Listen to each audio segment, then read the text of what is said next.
I thank everybody for listening. Huge shout out to the Street Wolves and everybody who's supporting JLEGEND EFFECT podcast. Skeptik, let the people know, where you from, man. Yeah, well, I reside in VA now, man. I'm born in D.C., so I lived in Maryland the majority of my life, out PG County, Maryland. But, I want to, give a thanks to you, man, for having me on the show, man. It's an honor and a pleasure, man. I enjoy listening to your podcast. Thank you, man. I listen to a lot of the stuff that I see you put clips up, different social media platforms, man. And, every time I listen to it, not to mention the work that you did with my brother Souls from the Third Side, ever since I've listened to those sort of things, man, I've definitely been a fan of your work. Yeah, I appreciate that, man. Yeah. Appreciate that. Yeah, definitely. We start off every show with a shout out, so I'm gonna put my shout out to the DMV. Special shout out because I used to go out to Maryland often. I was out there almost every weekend for about a year and a half. I want to give a special shout out to all the girls in the DMV who used to try to holler at me, and they had gold teeth and finger waves. See, not only that, they used to try to holler at me hanging out the window of an old ass Pathfinder. So shout out to all. I can only tell you was probably over near Baltimore with the waves of the gold teeth. Yeah. I already know. I used to go to D.C. a lot, and I used to be in Glen Burnie, Maryland. So. Oh, yeah. Yeah. So them girls used to be out there with the gold teeth and the knuckle waves. You know what I'm saying?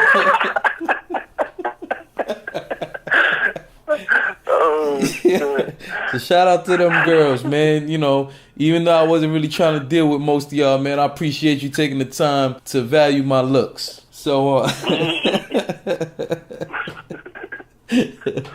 so Skeptik, let us know, what is the DMV mostly known for? So the DMV is a somewhat of a new term. I'd say it's probably 10 years old acronym. When I was coming up, it really wasn't known as the DMV. Okay. I mean, you had D.C., you had Maryland, and you had Virginia.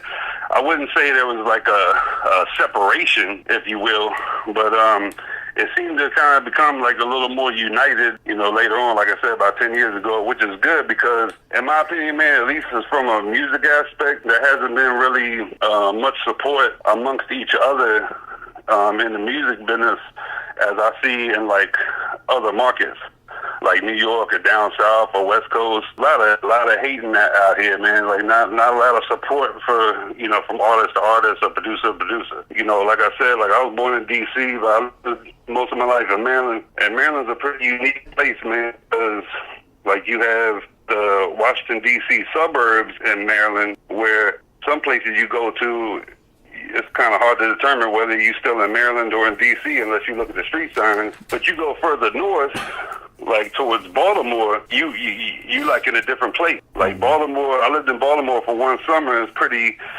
unique in the aspect that it got a lot of it. I don't know if style is the right word, but it took a lot of cues from New York and up north. Yeah.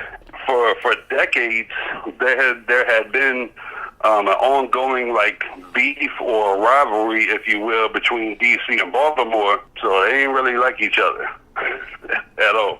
Yeah, man, and both them areas, for the people who don't know, and I'm pretty sure you can speak to this, there are a lot of people who, when they hear the D.C. or Maryland, they think shit is all peaches and cream. It's all suburbs and shit, man. Like, there's a lot of poverty within them areas too, correct? Oh, absolutely. I don't know. I think poverty would probably be an understatement, man.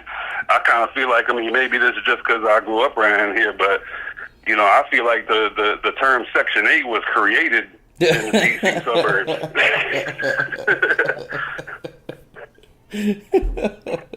Yeah, man. I used to go through it's a unique area because you got $1 million homes like in one area, and then you go like 2 blocks over, and you need to roll your windows and lock the doors when you're driving through. Yeah. You know what I mean? You get scared to get caught at a red light. Yeah. Yeah, listen, man, I've seen some shit down there, man. You know what I'm saying? Like I said, for about a year and a half, I was off and down there. I used to have to take the Peter Pans and the Greyhounds into Baltimore just to get picked up from there and drive to Glen Burnie or to D.C., wherever I was going at that time. But, we're talking about some real rundown shit, man, and people out there really starving and ready to do whatever to eat. Yes, sir. And let me tell you, man, you going, and this is still true today, you going to D.C., like New York, they got like blocks, right? But D.C. not set up like that. And D.C. got like a lot of neighborhoods, and the geographically, like the roads are kind of cut up. And let me warn everybody right now, or caution everyone: you go to D.C., don't fuck around, make a wrong turn, because there's a lot of neighborhoods that's only one way in and one way out. Yeah, man, and for me, it was also a little more difficult too. I never had, I had my little, run-ins down in the DMV, man. Some of it was really based off the fact that they ain't like New York people, really based off of Alpo snitching ass. Yeah, man. D.C. has been a very territorial place, man, because D.C. is very unique in many ways, culturally, musically. Yeah, so it's always been a place where D.C. was like, if you ain't from here, don't come around here, and definitely don't try to come around here and open up shop. So what would you say is the biggest thing from the actual culture of D.C. And not necessarily D.C. If you want to expand that to the whole DMV? What would you say was the actual culture, the biggest thing? And I will expand it to the whole DMV because DC is kind of like right smack in the middle of Maryland and DC. Like we was kind of all like one. So the biggest thing with the culture, I would say, would be one, music, because we have our own music regionally called go-go music, and then we also like our slang. Our slang is real unique to the region. So you mentioned the go-go music. You want to explain to the people what that is? Because I've heard it. Like I said, I used to go down there. I've heard it plenty of times. There's some stuff about it I liked, some stuff that I didn't. But overall, can you explain what that is to the people? Yeah, so go-go music, and I'm not a historian of the music by any means, but I'm old enough where I can speak on it, intelligently. But go-go music started in like the late '60s, early '70s. It was like live instruments. It's all live instruments, and it's still live instruments to this day, even though we live in a digitally, music world. There's a man by the name of Chuck Brown who has been accredited with being the godfather of go-go, and he had a band called Chuck Brown and the Soul Surgeons. A lot of people may have heard some of it. Go-go really didn't go commercial. There's a few songs that made it commercially. One is called Bustin' Loose, and a lot of old heads may recall that song by Chuck Brown. But yeah, man, go-go is you got your drums, you got your bass guitar, your lead guitar, you got keyboards, and you got congos and tonga drums. So congos would be like a 4-set of like Latin percussion congos. And man, to me, if I was to categorize go-go music, man, it's just feel good party music, man. Go-go shows always live, man. There's a lot of crowd interaction. Okay. Like the whoever's on the mic, as opposed to hip hop, where usually hip hop will just perform a song. Back in the day, they used to do a lot of crowd interaction. Go-go is real big with the crowd interaction, man, and getting crowd responses and keeping it hype, man. Like a go-go show will be hype from beginning to end. Is there often a change in tempo with it, or is the tempo pretty consistent throughout the genre in general? I would say the tempo is somewhat consistent, although there are some variations in BPMs, beats per minute, for those that are musically inclined. But for the most part, man, it's just it's a pretty consistent tempo, just like a rocking back and forth. You know what I mean? Like it's pretty consistent. But the one thing go-go does is like there's a lot of they do a lot of like go-go bands will create their own songs. But for the most part, what go-go has done traditionally is do cover songs. Like they'll take a song that's hot in the moment and they'll kind of give it their own, go-go flavor, and they might switch up a few lyrics here and there, but it's a lot of cover songs. Yeah, that's been my mostly my experience with go-go music. It's been it being cover songs and them making it their own. you know, in a unique way, you know, adding their flavor to it.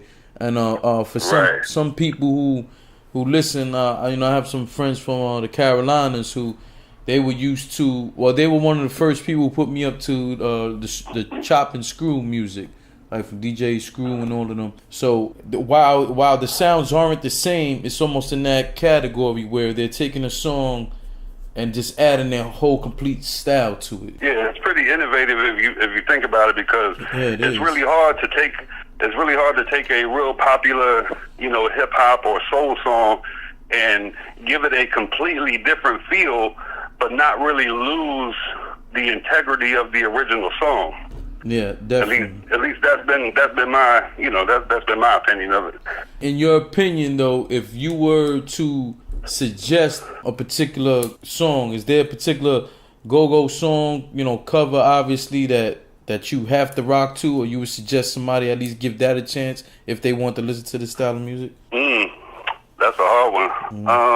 Man, that's a real hard one. Because there's a whole lot of, like, I'm so old school, man. It's like I'm still listening to go-go from the late '80s, early '90s.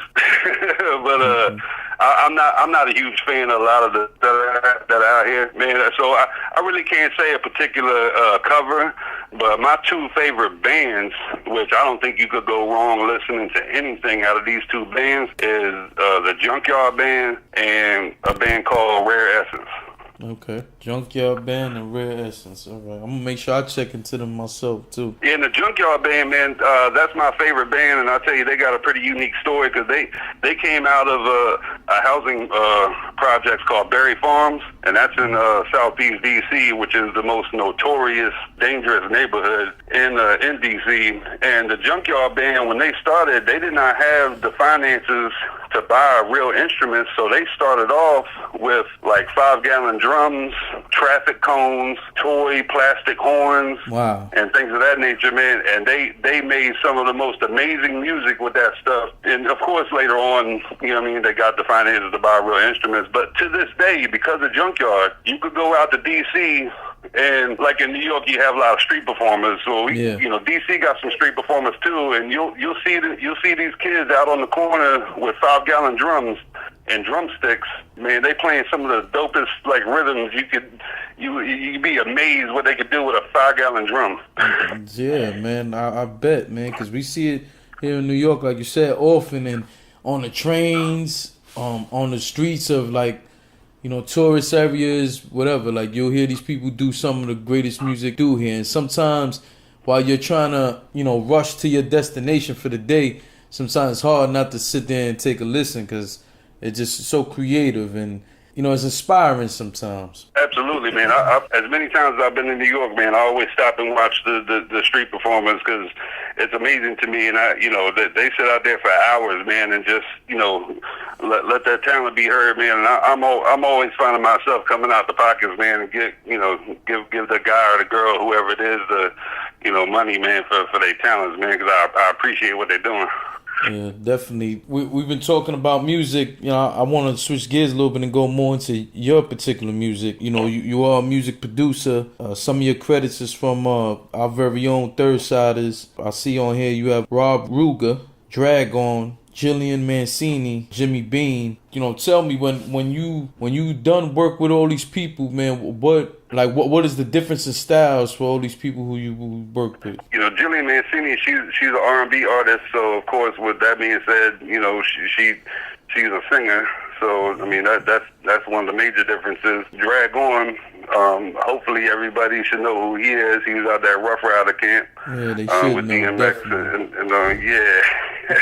Jimmy Bean, he's a local Virginia artist, but he's like a backpacker, man.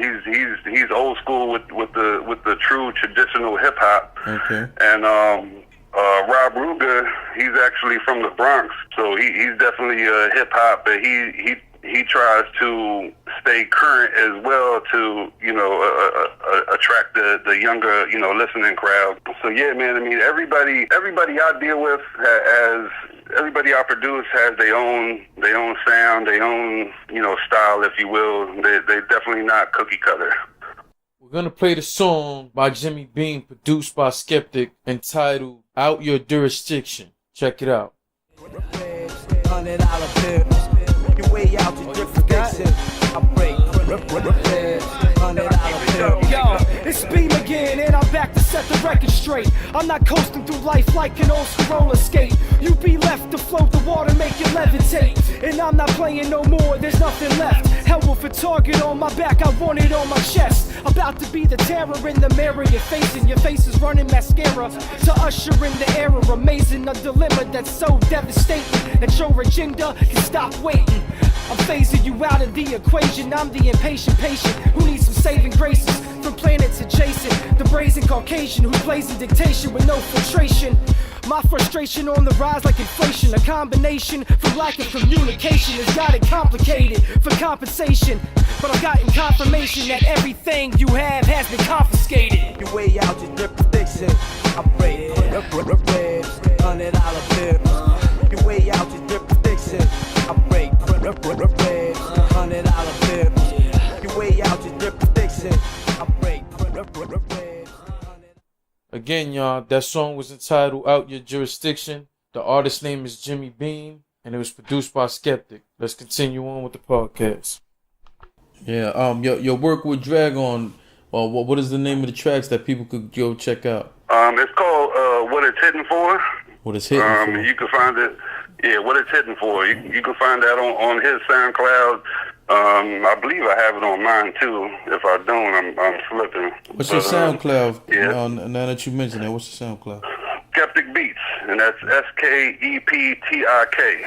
Skeptik Beats, and that's the same with Instagram and Facebook. Well, when it came to working with the R&B, was there some catering? And I guess what I mean is pretty much with any artist, but in particular the R&B. Was there like stuff that you knew that was your style that you had to bend a little bit to create this? Or was that just something you were confident in doing all across the board? Well, no, I mean, I feel confident all across the board because I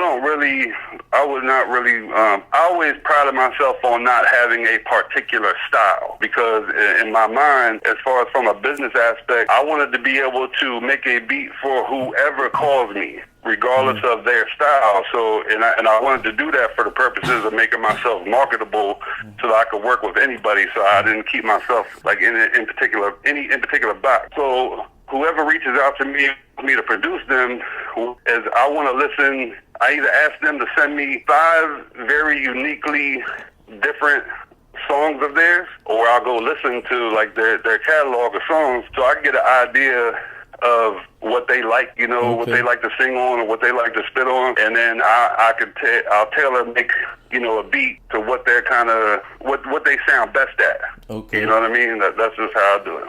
Do you ever sit back and create something and sit back and just say, yo, I hear this particular person on there or that particular person? Yeah, I do. But that usually comes, like you said, after I make the beat, because when I sit down, I don't really, unless I'm tailor making a beat for a particular artist, when I'm just like randomly making a beat, I don't have any sort of idea or goal in mind. I just sit down and whatever, what creatively, whatever comes out is what comes out. But yeah, there's a lot of cases where I'll make something, and when I'm done making it, I'll be like, yo, I hear such and such all over this track. How often does your beats come off your inspiration of, sometimes you, like we was talking about the street performers and stuff, are you ever in a particular place,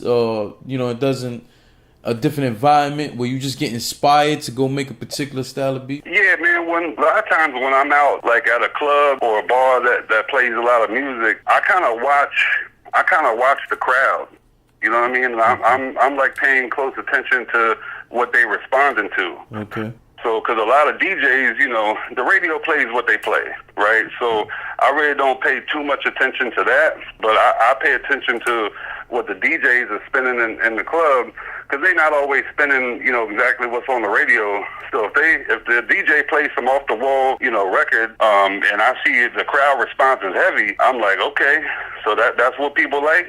All right, so then, that may inspire me to make something with that same, feel. When you creating these beats, Are you also capable of playing instruments, or are you just using machines? What? I mean, not asking for specific equipment that you use overall, but what are some of the things you use to create? Well, I got hardware. Like I got my baby is my Roland Phantom X6. It's a keyboard workstation that can pretty much do everything. And I used to use an MPC a lot, and a Roland 808 machine a lot, and I always was so stuck in my ways with the hardware so that when computer software, you know, hit the scene, I was really closed-minded to it. I was like, nah, I ain't making no computer beats and this, that, and the other. But I had to be honest, when I was over at my man's house and he was on the Fruity Loops and he was like making beats on there, and I saw how, you know, creative you can get with the computer because it's technology and you can do a whole lot with it. Man, I jumped right on it, man, and I use Fruity Loops and a lot of VST plugins, which are virtual instruments. I use that a lot. But as far as playing instruments, I'll tell you this much: I do not know how to read music. I do not know how to play the piano, the guitar, or any instrument whatsoever. Everything I do is just by ear. Yeah, well, you know, a lot of that stuff you putting out, man, is just, like I said, I haven't heard anything I didn't like. Everything I've heard that you put out, man, I was definitely feeling that. So I know the beats are definitely dope. Yeah, appreciate that. Yeah, definitely, man. You know, we all got to start from somewhere, man. And clearly you coming from, you know, an area that's pretty rough, man. So I would like you to tell me a little bit about your upbringing, though, man. Coming up, you know, in your hood, where you from? Like I said, I was born in D.C. and pretty much raised in PG County, Maryland, D.C. suburbs. Be honest with you, man, I came from a good home. I'm not gonna sit here in front like I was like, you know, raised in a Section 8 apartment with government cheese and all that kind of shit, because that's not my story. But what I did do is I gravitated towards the real rough areas and going into DC and the hood, and like that whole street life was extremely attractive to me for many reasons, and we won't go into, you know, all the, you know, intricate details of my thoughts or whatever at the time. But yeah, man, so I kind of like immersed myself into the streets like heavy. But that came with a consequence, though, man. You care to elaborate on that? Definitely a cost messing with the streets, man. Yeah, I mean, I've been arrested more times than I could probably count on two hands, and I've done some significant, you know, time behind bars. That's for sure. What would you say was the hardest part of being behind bars for the amount of time you were? Being behind bars, man, the biggest thing was it's like a culture shock, because it's a whole different society, a whole different set of rules that you got to live by. So it's almost like when you get locked up, you got to pretty much forget everything that you thought you knew about the streets, because jail is just it's a different world. Yeah, it's a whole different world. Yeah, I mean, you definitely in survival mode when you in the streets ripping and running. I didn't grasp the full concept of survival mode until I had the bracelets on. They put me behind bars. Yeah, I definitely feel for you on that. What was the effect towards your family, man, going through all that? My family, man, it was like I'm the black sheep of my family. Like as far as I know, I'm the only one that,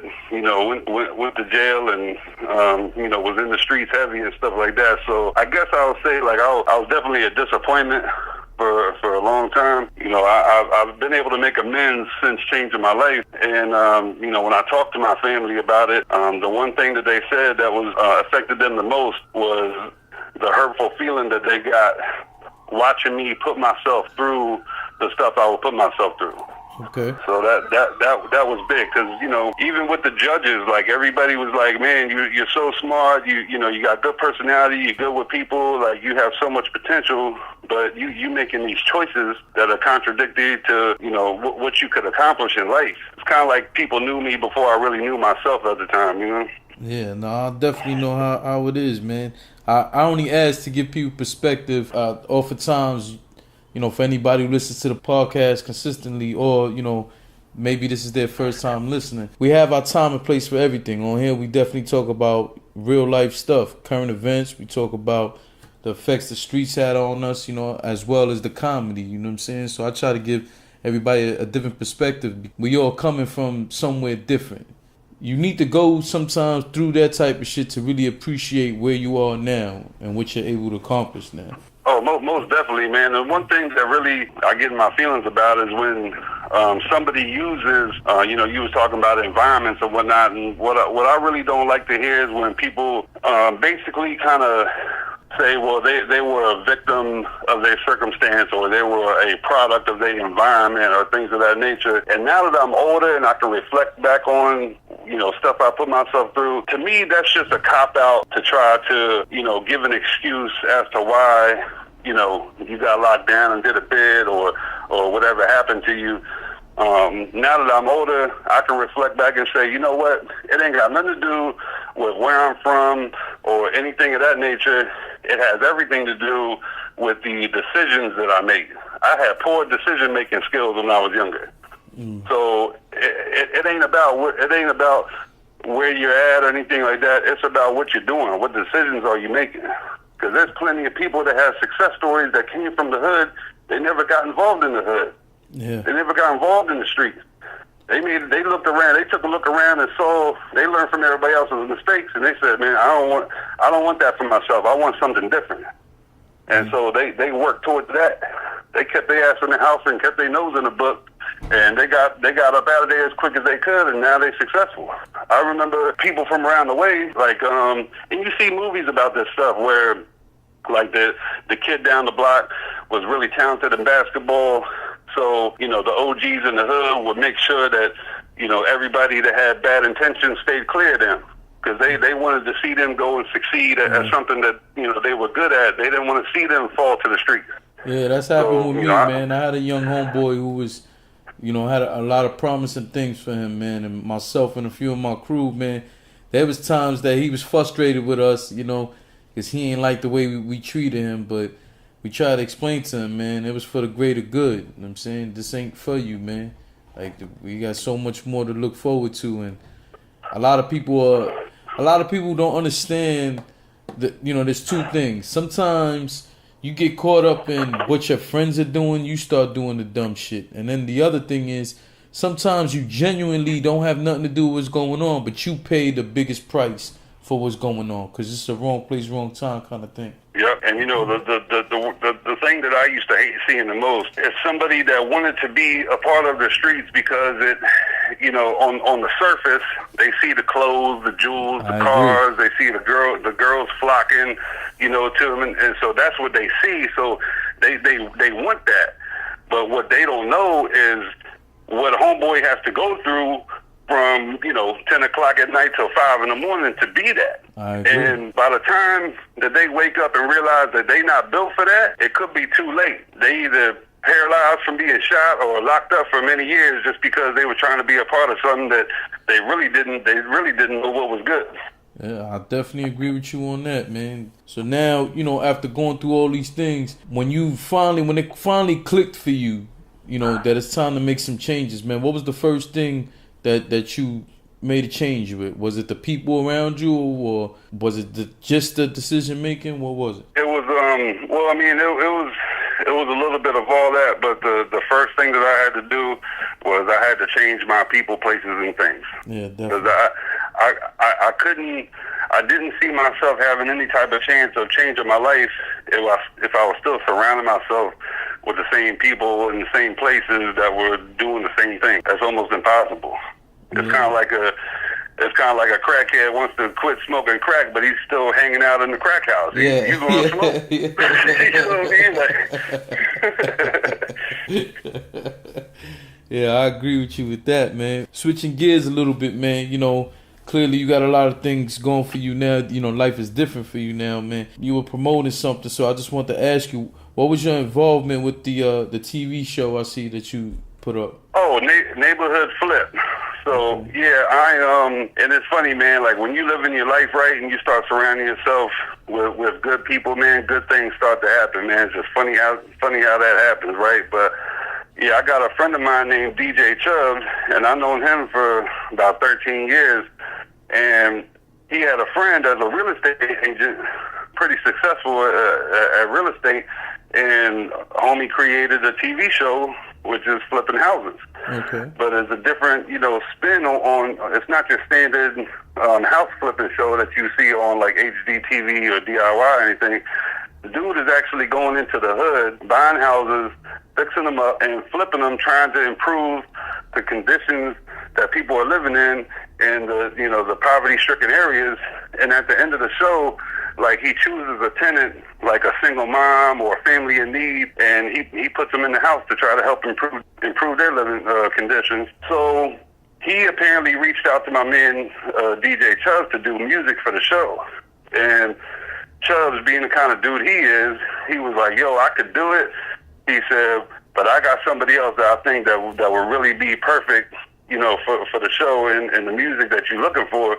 So he referred Chris O'Neill, the real estate agent, to me. Next thing you know, I'm making like 90% of the music for the show, and I did the intro for the show too, which ain't nobody heard yet because we're still like solidifying deals to get it on the network, but it's coming soon. Yeah, man. Well, that's definitely a dope thing to have on your resume, man. It's the purpose of what dude is doing too is pretty cool, man. I respect that. Yeah, and I'm honored and blessed to be a part of something like that, man. Because there's a greater purpose to it than just trying to become a TV star or something like that, man. Like, dude, he's a really good dude, man. Like, he does a whole lot to help people, and so I'm real honored to be a part of a show that's like trying to help the community and help people, You also are doing something I think is really cool, man, and I would like any of the artists listening to really pay attention to this part because I think it's real dope, man.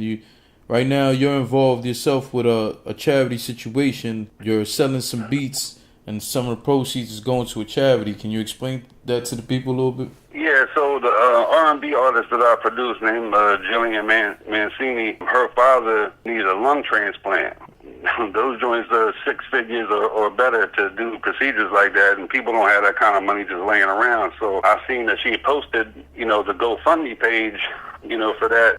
Considering that I know her, God spoke to me, and it was in my heart that said, you know what, for the rest of this year, any beat that I sell, 75% of the revenue from those beat sales or leases is going to go straight to trying to, help her father get the medical procedure he needs. Yeah, I think that's real dope, man. Let everybody know where they can be a part of this at. Can they get the beats or donate to? You can definitely reach out to me on my social media or Facebook, Skeptik Beats, SKEPTIK Beats, or you can reach out to Jillian. Her IG is Ms. Jillian, but or you can email me at soundsbyskeptic@gmail.com. I think that's the best thing. Everybody should just definitely email you and be able to get more information like that also, and find out other ways where they can help out in any of these situations, man. I think doing something like that is definitely something really dope and very unique, man, because it's easy. And, this ain't throwing no shot at nobody. It's just the truth. It's easy to put up a GoFundMe page or something like that and just see what it do. You know what I'm saying? But for you to go and put your own work and your own craft in and put that on the line to try to help somebody else, man, I definitely salute you for that. Yeah, I appreciate that, man. I mean, the way I looked at it is like I got a God-given talent of making music, so that talent was freely given to me. So I saw an opportunity to freely give back using that talent. That's just in my heart to do, man. So before we get up out of there, I want to ask you, man, what do you see next? What do you see in the immediate future happening for you? The immediate future, like you had referenced before, we got the situation with the TV show Neighborhood Flip, and I'm really making a lot of contacts that I ain't gonna speak on too heavily right now, but I'm gonna get into more movie scores, doing sync music for TV shows, because there's a lot of money in royalties with TV and movies. Yeah, sure. But there's a couple other major artists that I've been blessed with, make some contacts with, and we're still in discussions on solidifying, a proper deal. So hopefully, if that goes through, man, I'll be making, beats for some cats that I grew up listening to, and some new folks. So I'm really excited about all that, man. So I want music to pay all my bills. Yeah, I feel you. All of them. I don't even do music, and I want music to pay my bills. Word. But man, let me stop for a second, man, and give a big shout out to the Third Siders, man. If y'all ain't heard Third Siders music, you missing out. Because Third Siders has a very unique sound. I mean, they coming out of New York, but their sound is very unique. You know, Quiet as Kept got like a couple more tracks coming that was produced by me, and I'm excited about that, man. But like real good music, good dudes, man. So if you ain't heard Third Siders, man, you need to Google that.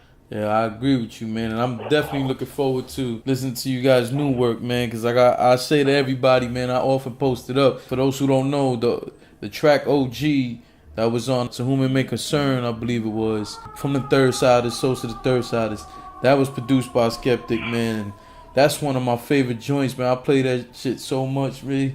I love that joint. Funny thing about that beat is that beat was originally I was in the middle of trying to do a deal with Mobb Deep, and actually MOP was gonna be on that beat. Third Siders ended up doing OG on. And you know what, man? In hindsight, I wouldn't have it any other way because Third Siders crushed that beat right there. Yeah, man, he definitely did, man. And MOP is one of my favorites, man. I'd love to have heard them on there, but not more than him, man. Like that beat is just crazy. The knock on it put me back.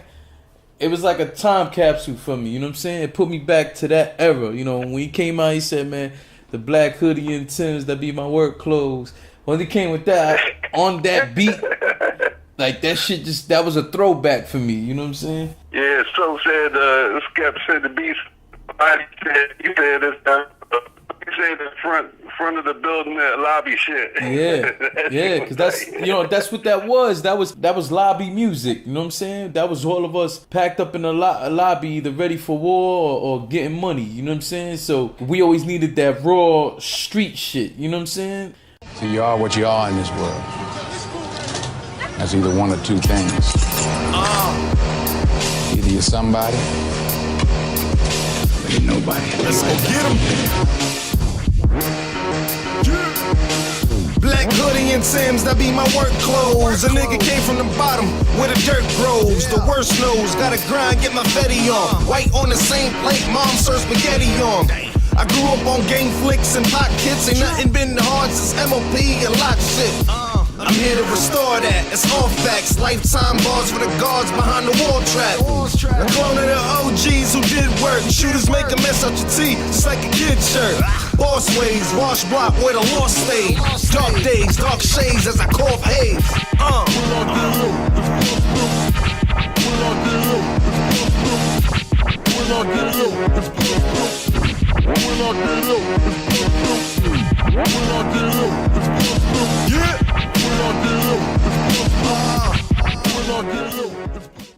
Man, once I played that, man, that beat came on, I was like, they just put me in that, man, I was about to go start throwing my Timbs on with no socks right there.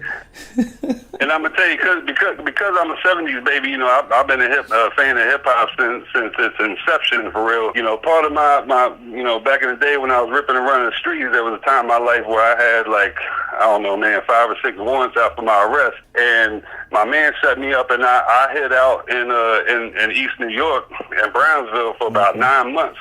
Okay. And I got a real taste for real New York. And I tell you, man, when I'm making like a hip hop East Coast New York style beat, like I still tap into all my memories of being in New York, man, for a long time, man. And I tell you, man, that grimy, noisy, chaotic, you know, sound with the hard drum lines and stuff, man. I love that shit. Yeah, that's what my heart is, that real hip hop. Thank you, Skep, so much for doing the interview with us, man, for being on this podcast. You know, I appreciate you taking the time out to holler with us, man. Man, I appreciate you having me on, man. Like I said, it's an honor, man. I love listening to your podcast, man, because it's like you got messages. You speaking truth about stuff. You speak about current events. You throw a little comedy in in it too, man. So it's a really entertaining show to listen to, man. Yeah, thank you. So all the street bulls out there listening, man, just remember, as you heard Skeptik throughout this interview, let you know, man, there's always another way, man. I always said you gotta take that hustle and apply it to something else, man. It ain't gotta be limited to the street. You could be taking that same hustle and putting it into your music or whatever. There's so many different ways to get money, man. If I could express the one motto that I live by today that keeps me on the straight and narrow, and I want everybody to listen to this and let this marinate in your brain. I got a mentor, and he told me a long time ago, through my own inability to accept personal responsibility, I will create my own problems.